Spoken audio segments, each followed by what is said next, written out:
Ladies and gentlemen, there's a reason why Lego is from 0 to 99 years old. There's a sparkle in this man's eyes as he takes the stage. Please welcome the former head of global brands and business concept innovation at the Lego Group, Mr. Christian Majgaard.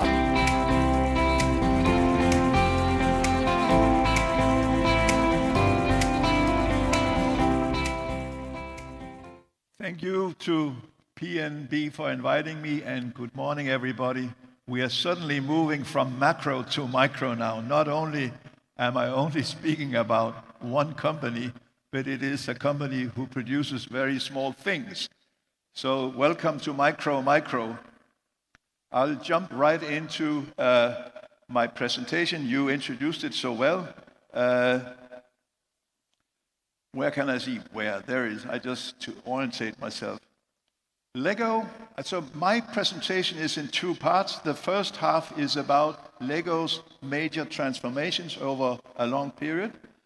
And then the second part is some lessons learned. These lessons learned are my personal view on what we can learn from this, given the limited and fair time I have with you.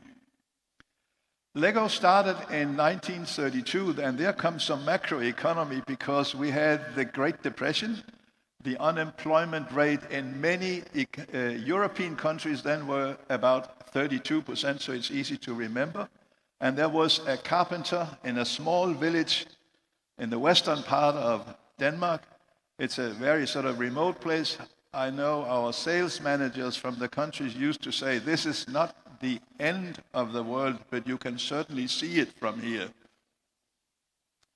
The carpenter decided that he wanted to make wooden toys. So was that a transformation? Yes, it certainly was. And soon after, he realized it would be smarter with a short name, so he himself invented the name Lego, which became then their trademark. Now we are after World War II. During World War II, plastic was invented, and it came to all kinds of industries after World War II.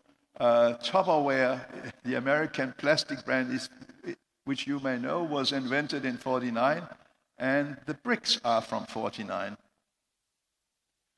We are now in the late 50s and early 60s. Lego had embarked upon plastic as well, and at this time, late 50, early 60, Lego had a huge range of toy products of wood and a huge range of toy products of plastic. One of them, just one of these sets, were bricks. And there wasn't any genius about that because this was quite common. Toy companies had always offered play blocks of some kind in the wooden era, and now in the plastic era, they typically design them like this. So even the design of that brick is not a Lego thing. Many other toy companies had it in the range. The interesting thing here is that the owner family was and is very concerned about the child and how the child uses the product. And even then, they spoke a lot about it. They even, in their own way, researched this. So they found out that they don't stick well together. You can only build walls, but as soon as you want to build something more exciting, the bricks fall apart. So the owner family invented the tubes you can see in the center photo here. And those tubes completely changed the joy of using bricks. And that was really the start on something. The family had it patented. They got a classical world industrial patent that runs for 20 years. Another thing that happened at the same time was that the wooden toy plant burned down. And they ended up, that gave them an opportunity to rethink what on earth do we do now. And that is also one of my recommendations. I highly recommend a fire. I mean, I don't mean to do any fraud with your insurance, but sometimes it can really help a company if it can delete something rather than just keep working with it. Here they had the chance because fire had deleted the wooden toy plant.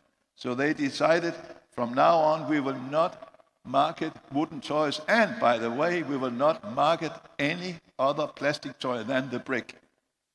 So this is a real focus here. Now we are in the mid-70s, and Sales matured, and if there's something they don't like in that family is when sales matures, because they wanted to get on, they wanted to do better. There's always something we can do smarter and better. And they didn't like that. And I had just arrived from university. I came into the research department, so it got onto my shoulders.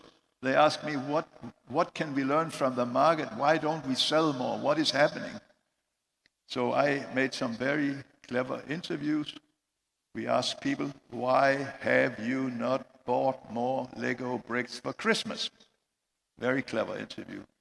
And then they said, it is because we have enough. And then we realized that people's inner image of Lego was a pile of bricks. They thought mostly of Lego as a raw material, which is completely okay. But from a commercial point of view, there's a lot of storytelling in the things you can create. There's a lot of storytelling in the end product. And there is also a lot of narration in the play if you can add little play figures. This wasn't our idea either. We had a very keen competitor in Germany called Playmobil. They had launched play figures that was very successful. So again, now we adapted. And the interesting thing is, it was the second generation owner himself who designed this play figure. I had the job testing it, and we knew it needed to have arms and legs and a head that can turn and eyes and mouth that can smile. And from then on, we launched product play themes. We launched Lego City, Lego Space, and Lego Pirates. And that was sort of the model we now used. And it was highly successful. So we had almost 15 years with constant growth. Now we are in the mid-90s or early 90s. Sales did not even mature, it dropped. And now we are speaking about real disruption here. We had Hollywood launching movie characters to the world in terms of Harry Potter or R2-D2 in Star Wars, and that was licensed into the toy industry by a company called Hasbro. Very, very powerful marketing model, you can say. We also saw the PC coming into homes. The PC was in schools, it was in industry, but it was not really in homes, maybe in a few countries, but more on a global scale. This happened in the 90s. Together with play consoles, which you can say are also little computers directed towards play. I guess we all know the Nintendo brand and the Xbox. All this happens in the 90s. Lego sales dropped, and when we looked at our brand image, children and their families still were very happy with the way the play works with Lego. But there was some dust on our brand. We were getting a thing of the past. So what to do? We actually decided that we would stay as a classic toy. But that decision only lasted half a year or so, because we realized we cannot just ignore reality. And then we really changed, and we did it by, at the same time, launching the idea internally just that we want to become the world's strongest brand among families with children. And we certainly were not that. I think we were number 3 or 4, and mostly known in Europe. Here's the new categories we added to the range that really helped lifting the brand. We, instead of being afraid of what happened in Hollywood, we actually made an alliance with the people in Hollywood. And this is strange. Mind you, Lego was situated in a small village, as I told you, in the western part of Denmark. It is a place where people go to church every Sunday and they don't drink and dance. And mind you, I lived a lot of my years there. So don't dance with me, I'm a poor dancer. So normally you don't do alliances with companies for Hollywood. That is the city of sin. But we did it and greatly helped. And this is another thing. We didn't build a huge licensing department. We just had a small one, but really worked a lot with our American sales company to make this happen in the beginning. So we started brand licensing with Star Wars, which we were a bit worried about because war is not a word Lego likes. But we researched and found out that to child family, war means adventure.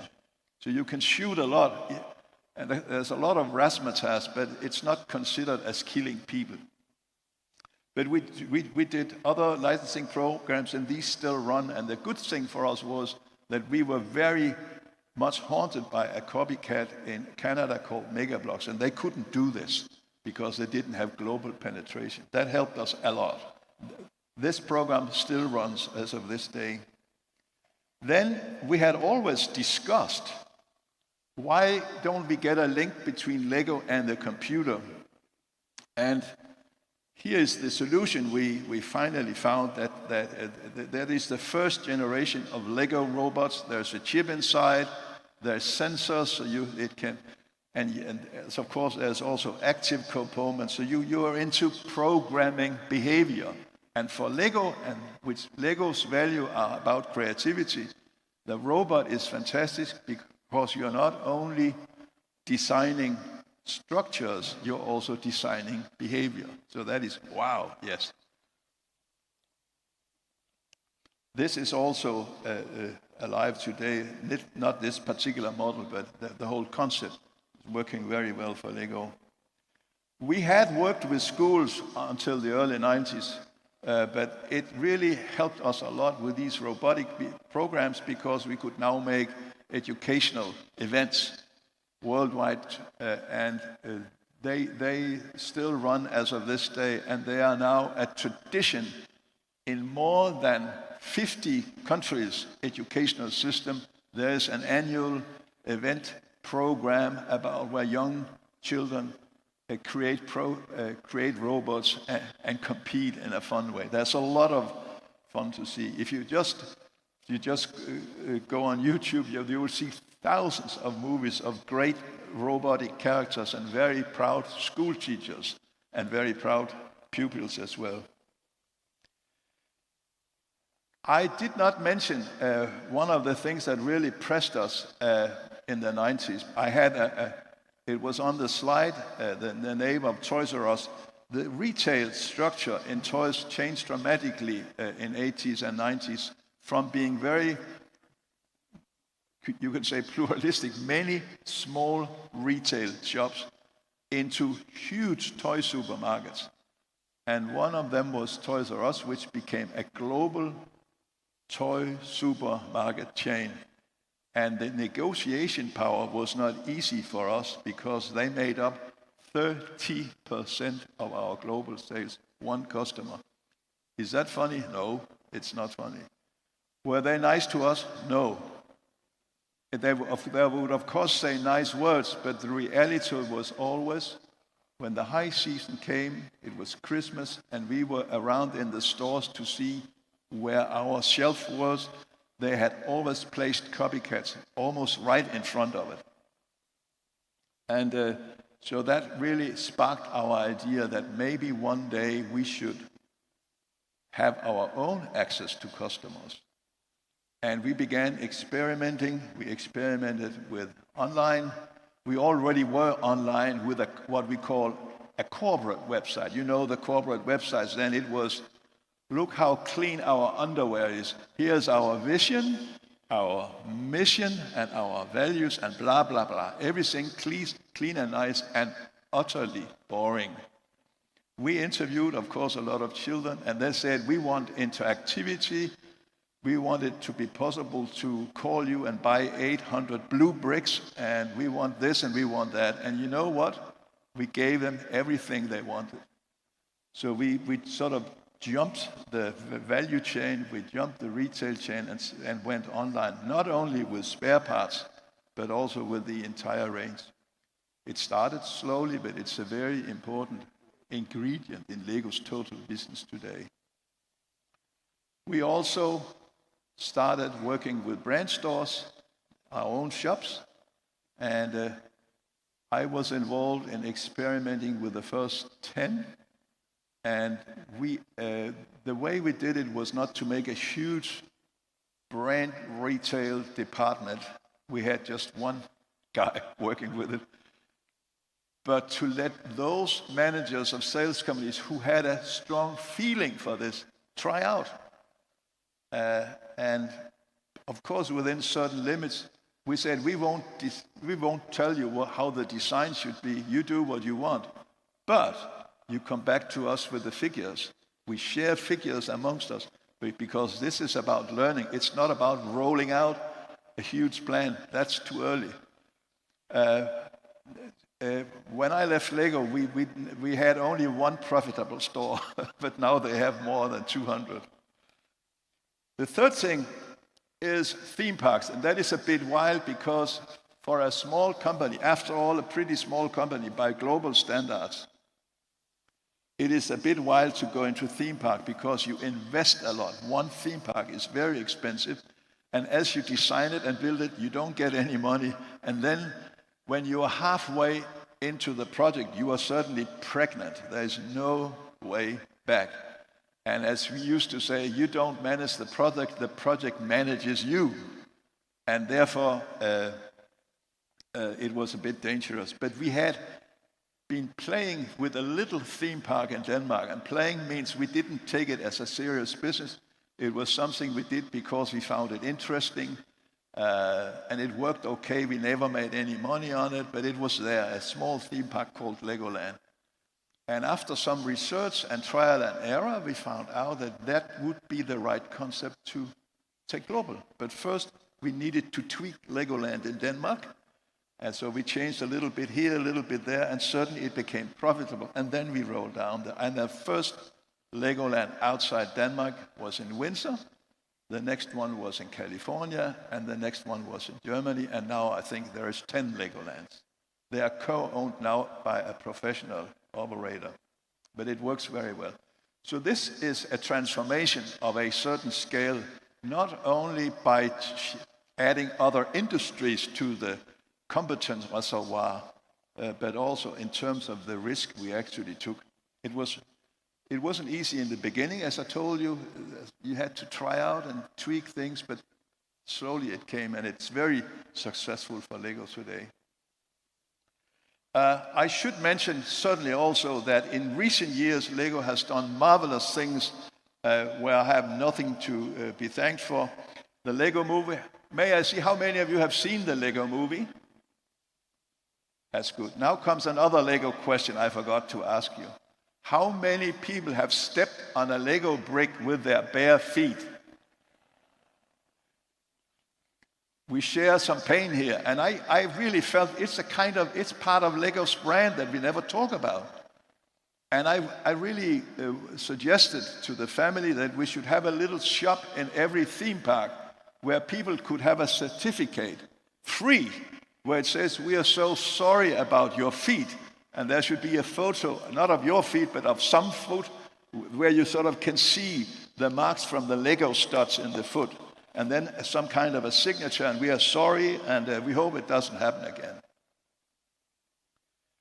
Lego also have done something with web browsers, allowing children to go onto the internet in a safe place called Lego Life. They also have a TV series running, streaming now called Lego Masters.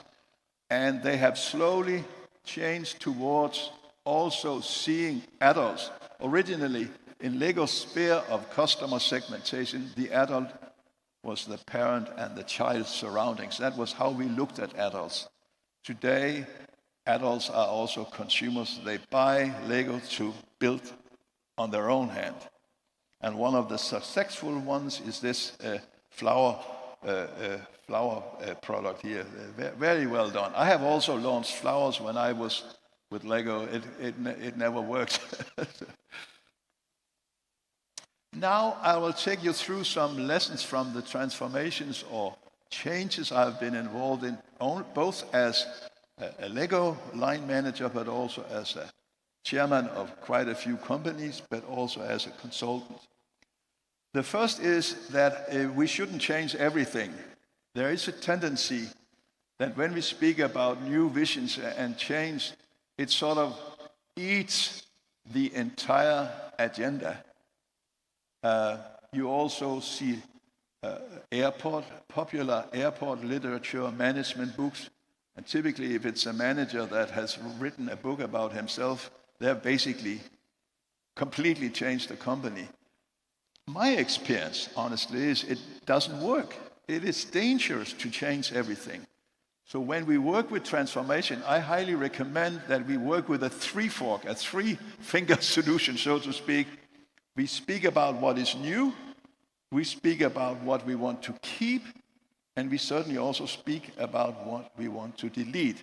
And interesting, there's many innovation departments in many corporations, but there's not many deletion departments. And I highly recommend, if you can't have a fire, then at least have a deletion department, because or else there won't be space for all the new stuff.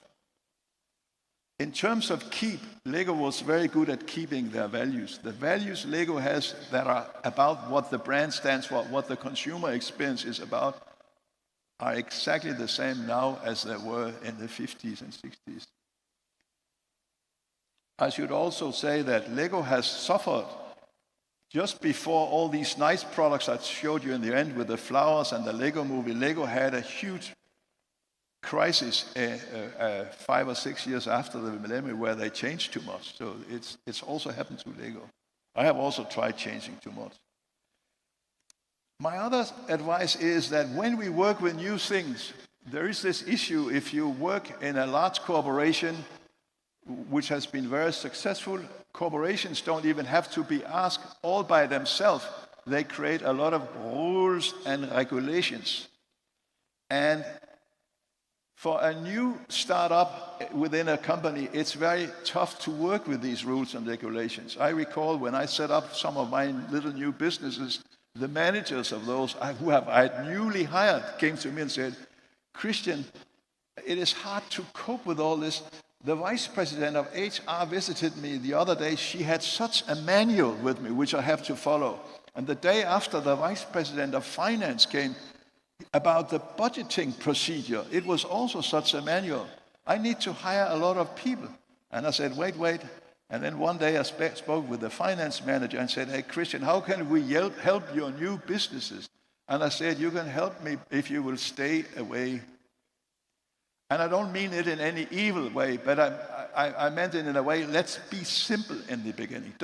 Let's not start being complicated. Let's be simple, and then we can, let's be independent in the beginning. That's very important. And then later we can have interdependence. That is the trick.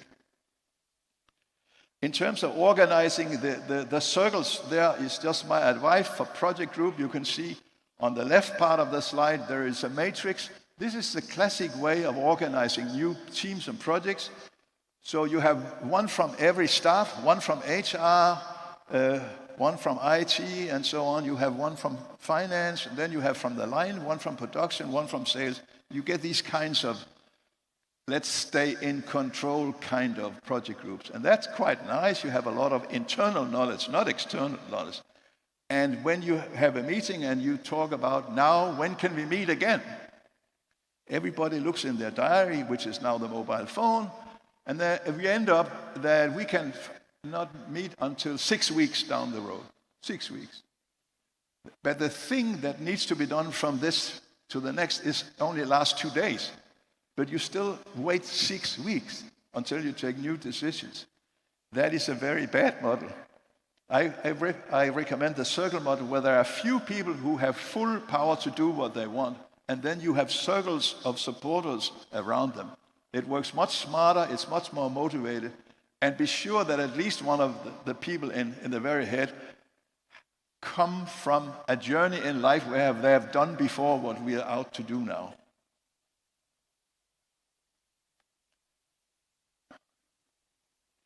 If we want to work with transformation, taking a company from A to B, it's not only about the process from A to B, which is basically what the transformation is about. It is also about a clever choice of B. We should be going to a better place, shouldn't we? And that has to be innovated before we walk, right? So innovation, the ideas you are going towards, they must be the very best you can have. And in order to do that, there are two things I have learned. One is ample choice. There should be many ideas, and we should scrap many ideas. There should be a constant flow of ideas. And the way we scrap them is by trying them out.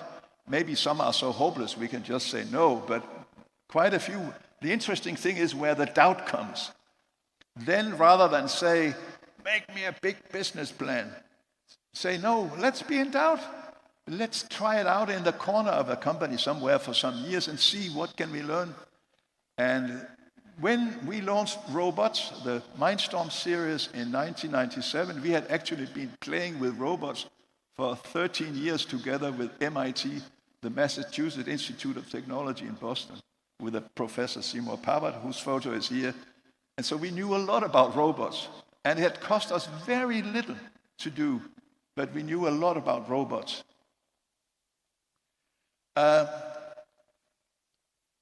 Another thing, this is intertwined. All these pieces of advice or lessons learned are intertwined. You cannot just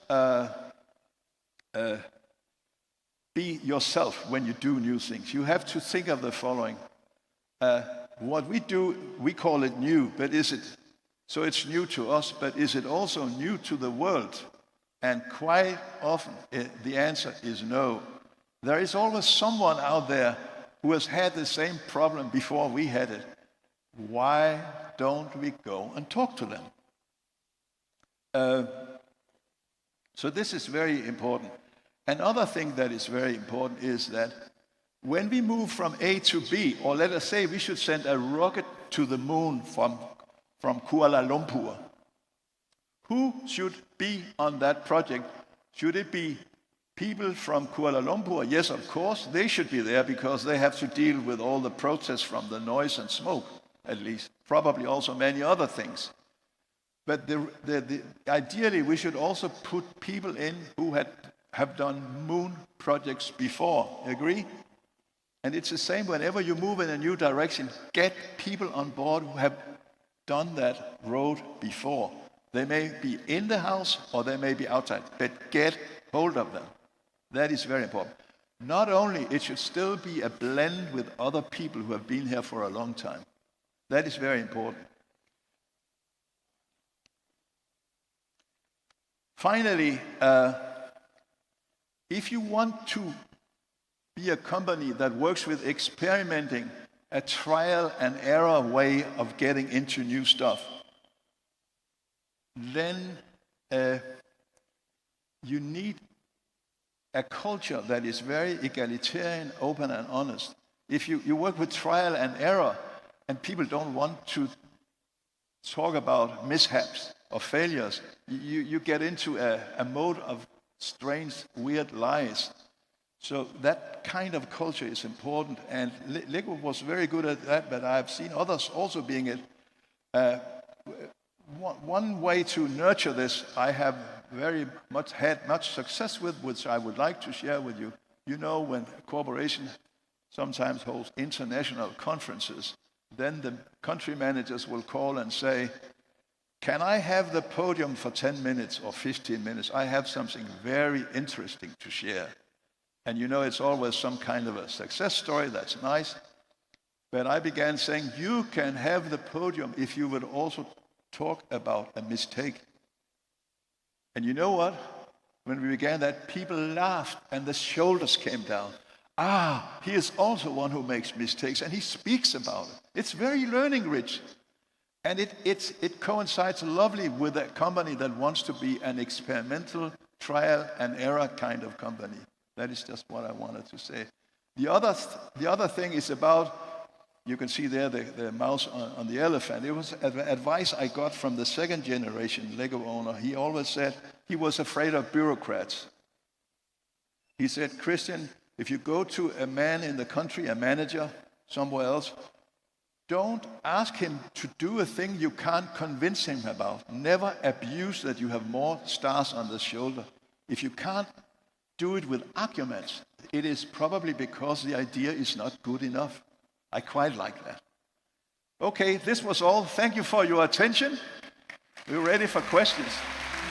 Excellent. Thank you very much, ladies and gentlemen. Mr. Christian Majgaard, to see you in person is actually a lifelong dream for me. This is the man who created the iconic Lego minifigure, and that stood Lego in good stead in building their IP and becoming the giant that it is today. So we've got some questions from Slido. Thank you very much for your participation. Wow, very, very popular man you are, Mr. Majgaard. So we have the first question that you can address. How should a corporation structure its risk, reward system, and encourage innovative ideas and projects? I quite like the idea of presenting failures to show that even in failure, you can learn something. Can you please elaborate? So you want me to answer the one in the green? Yes. Yeah. This is not typical in modern management. I am against reward systems. The reason is it biases people's heads. If you work in the company with the right values and you know why you are here, you don't need rewards or punishment. You just don't need it. It can bias people. And especially if you want to be a company that works with trial and error, and you sometimes make mistakes, should you then say, oh, he's very successful, he will have a big bonus, and this guy made a mistake, we will laugh at him. Yes, we will laugh because he will take it to the conference. So I don't believe in reward systems.